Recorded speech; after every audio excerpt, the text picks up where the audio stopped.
أعوذ بالله من الشيطان الرجيم بسم الله الرحمن الرحیم. زمونږ نوی درس دی هیشنګ. موږ اوسه پورې ډیټا سټرکچر کې څومره کار چې کړی وو، دوه قسمه ډیټا سټرکچر موږ ویلي وو چې یو لینر ډیټا سټرکچر وي او نن لینر. نن لینر کې یا غیر خطي ډیټا سټرکچر کې موږ تاسو ګرافس ویل، ټریز مو ویل. دریم قسم ډیټا سټرکچر موږ سره چې دی هغه هیشنګ دی یا هیش ټیبلز دی چې موږ ډیټا به دلته په ټیبل په شکل کې سټور کوو یا د میټرکس په شکل به سټور کوو. په دې معنی کله چې زه د ټیبل یا د میټرکس خبره کوم نو ستاسو ذهن ته به ډایرکټ دا خبر راځي چې زموږ ډیټا به په کالم او رو وایس کې سټور وي، یعنې یو جدول یا یو ټیبل یا یو میټرکس چې وي هغه څه شي نه جوړ وي، هغه به له رو او کالمونه نه جوړي. کله چې رو او کالم خبره راځي بیا موږ وایو چې انټرسیکشن بټوین رو اینډ کالم از کالډ سیل. د هغې په منځ کې چې د سیل د رو او د کالم د تقاطع نقطه ته بیا موږ سیل یا حجره وایو، یعنې هره ډیټا به موږ په یو خاص سیل یا په یو خاص حجره کې سټور وي. نو موږ نن غواړو چې ډیټا په ټیبل کې یا په هیش ټیبل کې څنګه سټور کوو. موږ سره څو عمده کنسپټونه دي. هیشنګ دی، بیا وای هیشنګ. موږ ولې هیشنګ کوو یا هیشنګ ته څه اړتیا ده؟ بل په هیش ټیبل کې موږ ډیټا سټور کوو څنګه او له هیش ټیبل نه ډیټا راخلو څنګه. بل په دې کې کله کله موږ چې ډیټا سټور کوو هغه ډیټا په خپل خوښه موږ نه سټور کوو، بلکې یو فارموله به کال کوو او فارموله زموږ ډیټا وړي چې په هر سیل یا په هر خانه کې زموږ ډیټا سټور کړي. کله کله داسې کېږي چې هلته دوه مختلفې ډیټا د فنکشن په ترو کال چې هغه سیم لوکیشن ته یا یو ځای ته دواړه کال کړي، نو په دې وخت کې ټکر راځي. ټکر چې راشي بیا د هغې د حل لارې چارې به موږ څنګه ګورو یا کولیژن ریزولوشن. نو دغه درس نن غواړو چې کور کړو. که تاسو ډکشنري ته وګورئ، کله چې ډکشنري جوړېږي زموږ ستاسو ذهن ته خو به دا یو هغه راځي کنسپټ چې کله چې ډکشنري به داسې یو حالت وي چې هغه به ټیبل وي. فرض وکړه په اول کالم کې به د هغې نمبر وي، یو دوه درې څومره لغتونه چې کي. په دویم کالم کې به فرض وکړه انګلیسي الفاظ وي او په دریم کالم کې به موږ سره پښتو یا د هغې معنی وي. سمه ده؟ یا که پښتو نه انګلیسي ته وي په اول کالم کې به پښتو وي، په دویم کې به کالم کې به په اول کالم کې به سیریل نمبر وي، په دویم کې به لغتونه وي او په دریم کالم کې به د هغې معنی وي. خو دا بیا هر وخت موږ سره ون ټو ون ریلیشنشپ راځي. خو که چېرته یو لغت له یو نه زیاتې معنی ولري بیا یعنې کېدلی شي یو لغت ته موږ ډېرې معنی ولرو، لکه ټیک اوس موږ تاسو ګورو چې ډېرې معنی لري. یا په داسې ډېر الفاظ شته دي په انګلیسي کې چې پښتو کې ډېرې معنی لري، یا په پښتو کې ډېرې معنی دي چې هغه یو انګلیسي لفظ سره ستونزه دغه ورکوي، سمون خوري. نو که چېرته موږ ډکشنري ته ګورو دلته موږ سره یو پرابلم دی په ایرې او په لیست کې. که موږ چېرته په ایریز کې ګورو انزرشن بای انډکس ټیکس کانسټنټ ټایم. کله چې موږ انډکس وایس انزرشن کوو موږ له کانسټنټ ټایم اخلي. که لوک اپ کوو یا سرچ کوو بای انډکس هغه هم موږ نه کانسټنټ ټایم اخلي. او که چېرته موږ لوک اپ بای ډیټا کوو د ډیټا په واسطه باندې موږ سرچ کوو بیا موږ نه لینیر ټایم اخلي. دلته دوه کنسپټه منځ ته راغلي چې یو کانسټنټ ټایم دی او لینیر ټایم دی. دغه په منځ فرق باندې به تاسو پوهېږئ. بیا هم ویم کانسټنټ ټایم هغه دی چې هغه ثابت ټایم وي، که ډیټا سیز لږ وي که زیات هماغومره ثابت ټایم اخلي. او لینیر ټایم چې کوم دی هغه بیا د ډیټا سیز پورې اړوند دی. که چېرته ډیټا سیز کم و ټایم به کم اخلي، که سیز د ډیټا زیات و ټایم به زیات اخلي. یعنې کانسټنټ نه دی بلکې لینیر دی. دا په د ایرې ویس و. که لیسټ کې موږ خبره کوو هلته هم انزرشن که چېرته په میډل کې موږ کوو نو موږ نه به لینیر ټایم اخلي. څه معنا؟ که چېرته پنځم شپږم عنصر و لږ وخت به اخلي، او که چېرته اوږد و زیات و یا وروسته و دا ډیټا نو موږ نه به بیا وخت زیات وي. همداسې که موږ لوک اپ کوو یا یو څه ګورو موږ هغه هم موږ نه کوم ټایم اخلي، موږ نه لینیر ټایم اخلي. په دې معنی چې هغه هم د ډیټا سیز پورې اړوند وي. که سیز لږ وي نو وخت به کم اخلي، او که سیز زیات وي وخت به رانه زیات اخلي. نو موږ که دغه ستونزه حل کوو تاسو به یو کنسپټ اورېدلی هغه ته انډکسنګ وایي. انډکسنګ په دې معنی چې موږ دوه جلا ټیبلې جوړې کړو، یو د پښتو الفاظو لپاره یو د انګلیسي الفاظو لپاره. کېدای شي یو انګلیسي لفظ ته موږ څو پښتو معنا ولرو یا یو پښتو لفظ ته څو انګلیسي معنا ولرو. نو موږ انډکسنګ کوو. دغه ستونزه موږ تاسو په هیش ټیبل سره په اسانۍ باندې حل کولی شو. هیشنګ په اړه به زه دومره ووایم یو دوه خبرې چې ستاسو ذهن پرې نور هم لږ روښانه شي. اول هیشنګ موږ سره یو تکنیک دی. هیشنګ از ا تکنیک to convert a range of key values into a range of indexes of an array. چې موږ سره هغه رنج د کی ویلیوز چې موږ سره کوم دی هغه څه ته وایي؟ رنج اف انډکس ده. تاسو انډکس معلوم ده چې انډکس 0 نه به سټارټ کېږي، همداسې به ځي تر n minus 1 پورې. یا زه وایم hashing means using some function or algorithm. هیشنګ دا معنی چې موږ یو فنکشن استفاده کوو یو الګوریتم استفاده کوو. تاسو فنکشن او الګوریتم دواړو سره بلد دي چې څه وکړي to map object or data to some representative of integer value. چې موږ ته object data راواخلي او له هغې نه موږ سره یو key value جوړه کړي یا integer value واخلي. څه معنی؟ که چېرته زموږ ډیټا کمه وه، کوچنۍ وه، په خپله هغه ډیټا ذکي اخلو. که چېرته ډیټا زیاته وه، سایز یې زیات و، بیا هغې ته موږ یو کی اساین کوو. لکه په یو اتاق کې چې موږ ډېره ډیټا کېدو بیا د هغې کیلي ځان سره ساتو. نو دغه کیلیګانې هم موږ څه کوو؟ په یو ایرې کې سټور کوو، په دې خاطر چې هغه ډیټا ته بیا زموږ اکسس یا لاسرسی اسان وي. تاسو د شکل ته وګورئ، که موږ هیشنګ کوو کیدای شي زموږ ځینې ډیټا لکه دلته چې تاسو دویم سیل ګورئ زموږ ځینې ډیټا یو نیم ځای ته رانه شي. نو هیشنګ په دې معنی چې موږ به یو خاص فارموله کال کوو، زموږ ډیټا به فرض وکړه A وګوره دریم سیل ته راغلی ده، یا B اخري سیل ته لاړه ده، C اول ته راغلی، D څلورم ته راغلی، او یو سیل په مابین کې خالی هم پاتې نه. په دې معنی چې که موږ کله هم هیشنګ کوو ډیټا زموږ په خوښه یا خوا په خوا یا کنزیکټیو لوکیشن کې نه ځي، بلکې فنکشن چې کوم ځای ته کال کوي هلته ځي. And when using hashing, the elements are stored in an array where the index depends on the data. موږ هغه ډیټا په array کې سټور کوو چې هغه په څه باندې دغه کوي؟ انډکس چې ډیپینډس کوي په ډیټا باندې. وروسته به راشي دا شی به کلیر شي، بیا زه تاسو ته مثالونه هم کار کوم.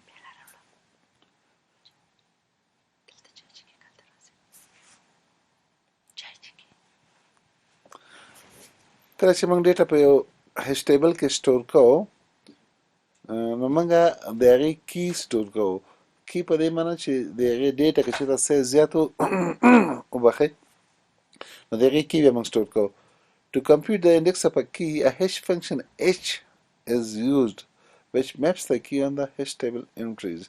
یعنې موږ مخکې به دا خبره وکړو چې موږ په خپله خوښه ډیټا نه سټور کوو، بلکې هیچ فنکشن کال کوو او هغه زموږ ډیټا په خپله کوم ځای ته چې فارموله یې کال کوي همغه ځای ته ځي. او که همداسې ډیټا ریټریو کوو، ریټریو دا معنی چې بېرته یې لاسته راوړو چې موږ د انزرټ مخالف عملیه ریټریو د ترلاسه کول، بیا هم موږ هیچ فنکشن کال کوو په دې معنی چې موږ ته هغه له خپل ځای نه هغه ډیټا چې کومه موږ سټور کړې وي هغه راوړي. نو که چېرته ډیټا موږ انزرټ کوو یا ډیټا ریټریو کوو، په دواړو حالاتو کې موږ هیچ فنکشن کال کوو. هیچ فنکشن به وروسته راشي چې هیچ فنکشن څه دی موږ سره. بل هیش ټیبل کې موږ دا خبره کوو چې هیش ټیبلز can store the data inside or outside of the table. څه معنی؟ په هیش ټیبل کې موږ کولی شو چې ډیټا د ټیبل د ننه یا د ډیټا د ټیبل د باندې په دواړو حالاتو کې موږ سټور کړو. دواړه موږ سره امکان لري. که چېرته ډیټا زموږ کوچنۍ وه، سمال وه، لکه انټیجر یا سټرنګ چې هغه کوچنۍ وه، نو موږ کولی شو هغه ډیټا از کی کنسیډر کړو او په خپله هغه ډیټا ته موږ وایو چې دا زما کی ده او د ټیبل په داخل کې سټور کړو. او که چېرته ډیټا زما زیاته وه، غټه وه، بیا موږ هغه ته یو ریفرنس اخلو، د ډیټا ته یو ریفرنس اخلو او هغه د باندې سټور کړو. لکه زه وایم چې د دویم سیم محصلین هغه به تعداد زیات وي، 200 یا 300 نفر به وي، خو زما کی به صرف داسې وي چې سټوډنټس اف سیکنډ کلاس یا فورث سیمسټر، داسې یو نوم به ورکړم چې هغه صرف د دې کی یا د دې نمایندګي وشي کولی او زه بیا د هغې په تور باندې هغه ډیټا ته لاسرسی ولرم. هیش فنکشن موږ سره یو سمپل هیش فنکشن هر وخت کې ساده فنکشن دی چې هغه تاسو ته ښکاري. دلته موږ هر وخت چې وایو دغه فارموله به تاسو ته یاده وي، اچ د کا مساوي کېږي کا ماډیول ام. که هغه عدد دی وبخئ، کوم عدد چې زه سټور کوم ما سره کا ده او ام ما سره د ټیبل لینث دی، که د ټیبل څومره سایز دی، نو هر وخت کې زه د اچ د کا به راخلم. فرض وکړه د یو عدد هیش فنکشن زه کال کوم چې کوم ځای کې انزرټ شي، کار اخلم په ام باندې ماډیول کوم. ماډیول هغه باقي مانده یا ریمایندر چې څو دی هغه زما جواب دی. where m is the size of the hash table. m ما سره چې دی د hash table size دی او که ما سره قاعده دی. دا ساده فرموله ده. وروسته به بیا لږ پکې فرموله اډوانس کوو، خو دغه ساده فرموله ده ټولو باید یاد وي. h چې کا مساوي کېږي کا ماډیول m. when storing integers the integers itself can be taken as k کله که موږ integer store کوو خپل هغه integer موږ k اخلو when storing strings کله که بیا string store کوو they must be converted into a number نو بیا هغه string موږ یو نمبر ته convert کوو صحیح ده او هغه نمبر بیا موږ ځای کې اخلو adding the ASCII codes of all our selected characters که موږ ځینې عدد string موږ سره ویې کولی شو چې موږ هغه ASCII code ته واړو ASCII code ته یې واړو او په هغې باندې موږ هلته سټور کړو که چېرته موږ سره غټه ډیټا وي یا داسې وي چې هغه موږ ټول نه شو سټور کولی بیا هغې لپاره کمپلیکس بټ وایز لاجیکل اپریشن دی چې په هغې باندې موږ بیا کولی شو چې هغه ډیټا یو بل سره څنګه کړو خوا په خوا کېدو یا له هغې نه یو داسې یو عادت جوړ کړو چې هغې په تر باندې موږ هغه ډیټا ته لاسرسی ولرو زه یو مثال وایم یو اگزامپل دی storing integer in a hash table ما سره دا عدد دي 14 یو سلس 19 18 او 20 دا زه په یو ټیبل کې سټور کوم چې دغه ټیبل لینث په ما سره څو وي 11 وي نو زه اوس غواړم چې دا په څو کې سټور کوم داسې یو ټیبل کې سټور کوم چې دغه لینث 11 ده عدد 14 دی موږ سره فرموله شته h د کا مساوي کیږي کا ماډیول m دا لږ ریاضي ده ریاضي به مو یادوي کوشش وکړئ ټول ریاضي کې که چا ریاضي کمزورې ده هم ریاضي قوي کړي ځکه ریاضي نه بغیر کمپیوټر ساینس نه کېږي h د کا مساوي کیږي 14 ماډیول 11 باقي مانده زموږ څو دی 3 ځکه 14 چې راوخلې په 11 ماډیول کې هغه 11 یو پوره ورته رسېږي پاتې شو 12 13 14 دغه 3 عدد زما باقي مانده یا ریمایندر دی نو د 14 هش فنکشن 14 کوم ځای ته میپ کړه دریم نمبر ته نو که زه یو ټیبل جوړ کړم 0 نه به یې شروع کړم تر 10 خانو پورې به ورکړم څو پورې تر 10 پورې بیا چې شروع کړو 1 2 3 11 خانې به شي ځکه صفر په شمول باندې نو 14 په ما سره په کومې خانې کې میپ کې خپله هش فنکشن د 14 وړي زما په خوښه نه په درېیمې خانې کې به دا سټور شي بیا دویم عدد 110 دی h د 110 ما سره صفر دی ولې 110 چې په 11 ماډیول شي باقي مانده صفر پاتې کېږي هر چاته لس پوره رسېږي باقي شی نه پاتې کېږي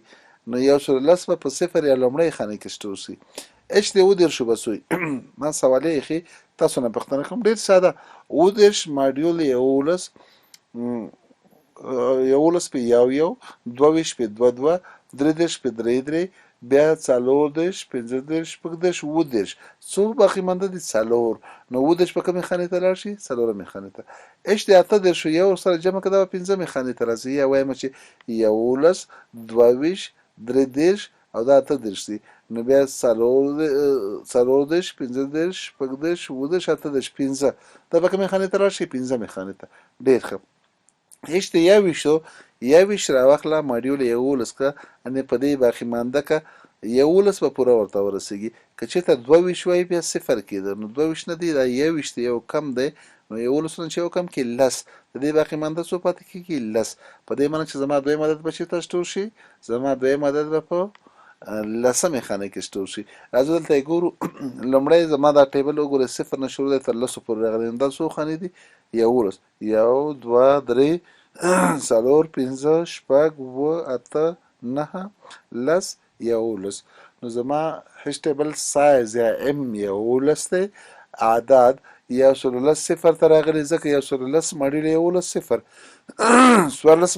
ماډیول 11 3 دا درېیمې خانې ته راغلی 19 ماډیول 11 4 18 ماډیول 11 5 21 ماډیول 11 لس د ماډیول نه معنا ریمایندر یا باقي هغه باقي مانده چې کوم عدد وي هغه موږ سره ماډیول دی نو موږ دغه څو عدد په دې هش ټیبل کې سټور کړه دا موږ په خپله خوښه نه سټور کړی بلکې د فنکشن په تر مو سټور کړم که کله یو عدد زه راغواړم چې ریټریو کوم همدغسې حالت دی که غواړم چې 18 ریټریو کوم اول باید ماته د ټیبل لینث معلوم وي د ټیبل لینث 11 دی او نو ډایرکټ زه 18 ماډیول یې څو کومه 11 ډایرکټ به زما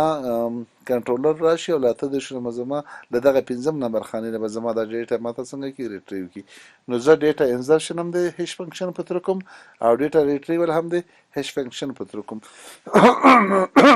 او بخښه زلنګ مریضم دلته ټیبل موږ ډېر سمپل جوړ کړی چې یو کالم دی خو که چېرته په کمپیوټر کې موږ تاسو واقعي هش ټیبل وګورو به یو کالم نه وي یا به ډېر زیات کالمونه ولري ځکه تاسو ټیبل یا میټرکس لیدلی دی هغه ډیټا چې موږ پکې سټور کوو لکه په وینډوز اپریټینګ سیسټم کې چې موږ ډیټا سټور کوو هغه ټیبل داسې یو شکل لري لکه هغه د مچیو چې کوم صندوق دی کومه خانه د کوم ځای کې چې شات کوي هغه ټول خانه همداسې ډېرې زیاتې خانې یا که یو سکرین موږ راواخلو هغه کې ډېرې خوا په خوا خانې موږ جوړې کړو کالمونه او ډېر خوا په خوا روګانې نو بیا هغې اعداد هم داسې وي چې هغه کې څه یوازې داسې هم نه وي چې صفر یو دوه درې هغه کې بیا ځینې رو وایز ځینې اعداد پکې وي ځینې الفابیټ یا کرکټر پکې وي همداسې کالم وایز هم په همدې شکل فرض وکړه E1 E2 E1 2 3 4 5 همداسې که موږ دا په رو باندې وښیو R1 2 3 همداسې که کالم ښیو C1 C2 C3 په همدې شکل باندې نو بیا که زه دلته منځ کې یو دغه وي سیل وي بیا ګورم چې R یې څو دی او کالم یې څو دی نو بیا زه د انټرزکشن نه د تقاطع نقطه پیدا کوم که چېرته موږ سره کولیژن یا ټکر راشي ټکر په دې معنی چې که چېرته زما هش فنکشن دوه مختلفې ډیټا یو خانې ته راولېږي بیا به څه کېږي دا یو ستونزه ده پرابلم څه دی The hash function might map two different keys onto the same index, so-called collision. که چېرته دوه یا درې ډیټا یو ځای ته راولېږي نو ته ټکر راځي څه وکړو دوه د حل لارې موږ سره دي سولوشن 1 سولوشن 2 سولوشن 1 چیننګ د چیننګ یو طریقه ده یا زنجیري make each entry a list هر انټري د لیست په شکل باندې درېږي and insert the key into the list او بیا هغه کی هغه لیست ته انسرټ کوي یو دوه درې په قطار ورته ولاړي سولوشن 2 open addressing دی open addressing کې بیا find a new place for the key که چېرته یو خانه ډکه ولته بل کس راغلی ولته بله ډیټا راغلی دا به کوشش وکړي چې هغې ته نوی لوکیشن پیدا کړي بیا په دې کې هم دوه طریقې دي وروسته راځو دا هر یوې په تفصیل سره وایو لومړی چیننګ طریقه وایو چیننګ به خلاصه کړو بیا به اوپن اډرسینګ سره وروسته ګورو چیننګ زړه طریقه ده چیننګ ود لیست چیننګ یا زنجیر جوړول د لیست په تور باندې که دا موږ سره یو هش ټیبل ده صحیح ده دې ته ډیټا اول زموږ راغله فرض وکړه ای زموږ راغله دې ته صحیح ده یا دلته یوه ډیټا پکې نه پرته ده هغه کې ده ام ده یا هر څه ده each time a collision occurs an element is added to the beginning or end of the list دلته ډیټا پکې شته یو ډیټا پکې سټور ده بله ډیټا هم غواړي چې همدې ځای ته راشي نو که کله دلته راځي هغه ډیټا به باندې ورته انتظار کوي ویټ به کوي څو پورې چې دا ځای خالي شي دا آوټساید د ټیبل نه د باندې به ورته انتظار کوي کله چې دا ځای ورته خالي شي بیا دا ډیټا راځي بیا هغې نه بعد بله ډیټا د هغه هم همدې خانې ته راځي به دې نه وروسته انتظار کوي بله ډیټا د هغه هم دې خانې ته راځي به دې نه وروسته انتظار کوي نو دلته باندې یو زنجیر یو لیست جوړ شو کله که دغه لیست اوږدېږي بیا دا موږ ته دغه هشنګ موږ ته په یو لیست یا په لنګ لیست چې موږ مخکې وي دغسې یو لیست باندې هغه کېږي چې په دې زموږ د افیشنسي بیا کمی یا زموږ سپیډ کمی نو موږ وایو چې هشنګ نه بیا هشنګ په لیست باندې بدلېږي په دې معنا چې که چېرته یو چا سره د یو قلف لپاره یوه کلي په کار ده هغې سره زیاتې کلیګانې وي بیا چې هغه کلیګانو کې کلي لټوي هم وخت به سخت وي یا یو ساده مثال زه بل وایم په اکثره ځایونو کې د پبلیک WC لیټرین چې دي یو کس تشناب ته داخل شوی وي چې اودس وکړي بل کس ورته بیرون ولاړ ده هغه وایي چې کله دې تشناب نه کس راوځي نو دروازه کې ورته زه ولاړ یم زما نوبت ته به ویټ کوي که بل کس راځي هغه د هغه شاته قطار کې انتظار کوي که بل کس راځي هغه د هغه شاته قطار کې انتظار کوي دغه بیروني کسان چې کوم ولاړ دي دا د لیست په شکل دي خو دا چیننګ طریقه نن سبا دومره نه کارېږي نن سبا چې ډېره کارېږي هغه موږ سره اوپن اډرسینګ طریقه ده او اوپن اډرسینګ طریقه به زه تاسو ته په بل درس کې بیا ووایم په راتلونکي ویډیو کې به تاسو ته زه هغه باندې خبرې وکړم